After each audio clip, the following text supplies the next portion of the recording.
Halo sahabat, ketemu kembali di channel Kang Deden. Kali ini kita akan melanjutkan kembali tentang ulasan buku Sukses dan Bahagia yang ditulis DS Nugraha dengan tema bab 2 yaitu 7 kebiasaan orang-orang yang sangat efektif, menjadi pribadi yang lebih produktif dan sukses dengan The 7 Habits. Dalam dunia yang semakin kompetitif, banyak orang yang ingin menjadi lebih produktif, sukses, dan bahagia dalam hidup. Namun, tidak semua orang tahu bagaimana caranya. Salah satu cara untuk mencapai hal tersebut adalah dengan menerapkan The 7 Habits of Highly Effective People, sebuah konsep yang dikembangkan oleh Stephen Covey. Dalam bab ini, kita akan membahas tentang kebiasaan-kebiasaan tersebut dan bagaimana kita dapat menerapkannya dalam keseharian kita untuk menjadi pribadi yang lebih produktif dan sukses. Kebiasaan pertama, menjadi proaktif. Kebiasaan pertama adalah menjadi proaktif, yaitu mengambil inisiatif untuk mengendalikan hidup kita sendiri. Saat kita menjadi proaktif, kita tidak hanya menunggu kejadian terjadi, tetapi kita berusaha untuk menciptakan kejadian yang kita inginkan. Contohnya, jika kita ingin menjadi lebih sehat, kita dapat mengambil inisiatif untuk berolahraga secara teratur dan memperbaiki pola makan kita.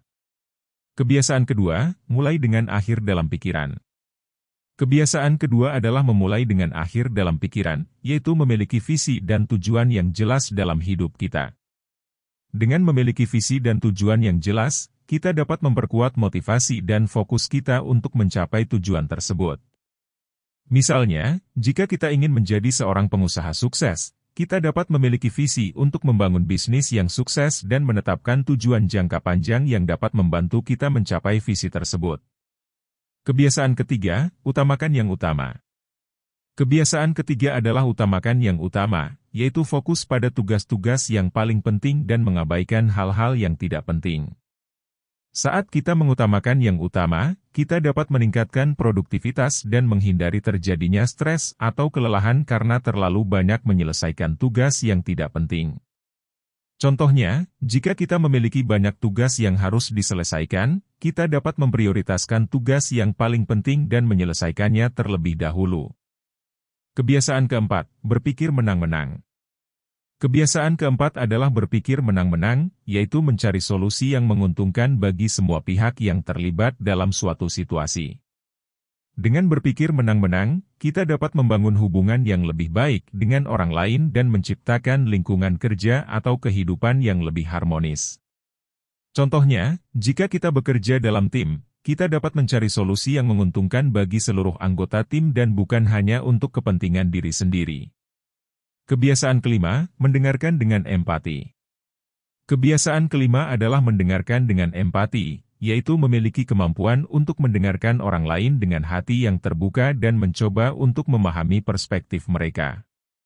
Saat kita mendengarkan dengan empati, kita dapat memperkuat hubungan kita dengan orang lain dan menciptakan lingkungan yang lebih kooperatif. Contohnya, jika kita berada dalam sebuah diskusi atau pertemuan, kita dapat mengambil waktu untuk mendengarkan pandangan orang lain dengan hati yang terbuka dan mencoba memahami sudut pandang mereka. Kebiasaan keenam, berusaha untuk memahami terlebih dahulu, baru dipahami. Kebiasaan keenam adalah berusaha untuk memahami terlebih dahulu, baru dipahami. Hal ini berarti bahwa sebelum kita berbicara atau menyampaikan pendapat, kita harus mencoba untuk memahami perspektif orang lain terlebih dahulu. Dengan berusaha untuk memahami terlebih dahulu, kita dapat menghindari terjadinya konflik dan meningkatkan kemampuan kita dalam membangun hubungan yang lebih baik dengan orang lain. Contohnya, jika kita memiliki perbedaan pendapat dengan orang lain, kita dapat mencoba untuk memahami pandangan mereka terlebih dahulu sebelum menyampaikan pendapat kita sendiri. Kebiasaan ketujuh, mengasah gergaji. Kebiasaan ketujuh adalah mengasah gergaji, yaitu meningkatkan kemampuan diri kita sendiri melalui pendidikan dan pengembangan diri. Dengan mengasah gergaji, kita dapat meningkatkan kemampuan dan keterampilan kita dalam menjalani kehidupan sehari-hari. Contohnya, kita dapat mengambil kursus atau membaca buku untuk meningkatkan kemampuan kita dalam bidang tertentu. Contoh-contoh keseharian dalam menerapkan The 7 Habits.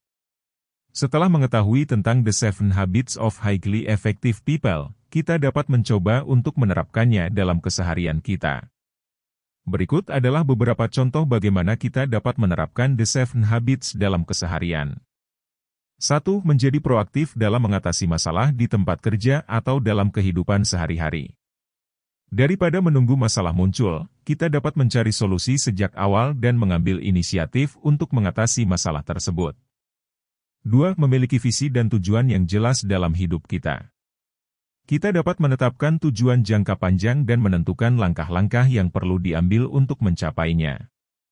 3. Memprioritaskan tugas-tugas yang paling penting dan mengabaikan hal-hal yang tidak penting. Kita dapat membuat daftar tugas dan menentukan prioritas untuk setiap tugas yang harus diselesaikan. 4. Mencari solusi yang menguntungkan bagi semua pihak yang terlibat dalam suatu situasi. Kita dapat mencoba untuk memahami perspektif orang lain dan mencari solusi yang menguntungkan bagi seluruh pihak yang terlibat. 5. Mencoba untuk mendengarkan dengan empati. Kita dapat mengambil waktu untuk mendengarkan pandangan orang lain dengan hati yang terbuka dan mencoba memahami perspektif mereka sebelum menyampaikan pendapat kita. 6. Berusaha untuk memahami terlebih dahulu, baru dipahami. Kita dapat mencoba untuk memahami sudut pandang orang lain terlebih dahulu sebelum menyampaikan pendapat atau mengambil keputusan. 7. Mengasah gergaji melalui pendidikan dan pengembangan diri. Kita dapat mengambil kursus, membaca buku, atau mengikuti pelatihan untuk meningkatkan kemampuan dan keterampilan kita dalam bidang tertentu. The 7 Habits of Highly Effective People adalah sebuah konsep yang dapat membantu kita menjadi pribadi yang lebih produktif dan sukses. Dengan menerapkan kebiasaan-kebiasaan tersebut dalam keseharian kita, kita dapat meningkatkan kemampuan dan keterampilan kita dalam menjalani kehidupan sehari-hari. Menjadi proaktif, memiliki visi dan tujuan yang jelas, memprioritaskan yang utama, berpikir menang-menang, mendengarkan dengan empati, berusaha untuk memahami terlebih dahulu, dan mengasah gergaji adalah beberapa kebiasaan yang dapat membantu kita mencapai kesuksesan dalam hidup. Dalam menjalani kehidupan sehari-hari, terkadang kita mungkin merasa sulit untuk menerapkan kebiasaan-kebiasaan tersebut. Namun, dengan kesadaran dan latihan yang konsisten, kita dapat mengubah kebiasaan lama kita dan membentuk kebiasaan baru yang lebih positif dan efektif. Mari kita coba untuk menerapkan The 7 Habits of Highly Effective People dalam keseharian kita dan menjadi pribadi yang lebih produktif, sukses, dan bahagia. Demikian ulasan buku Sukses dan Bahagia bab 2 tentang 7 kebiasaan orang-orang yang sangat efektif. Selanjutnya kita akan membahas bab 3 tentang menemukan makna hidup di video berikutnya. Jika sahabat merasa video ini menarik, silakan like, subscribe dan share. Terima kasih.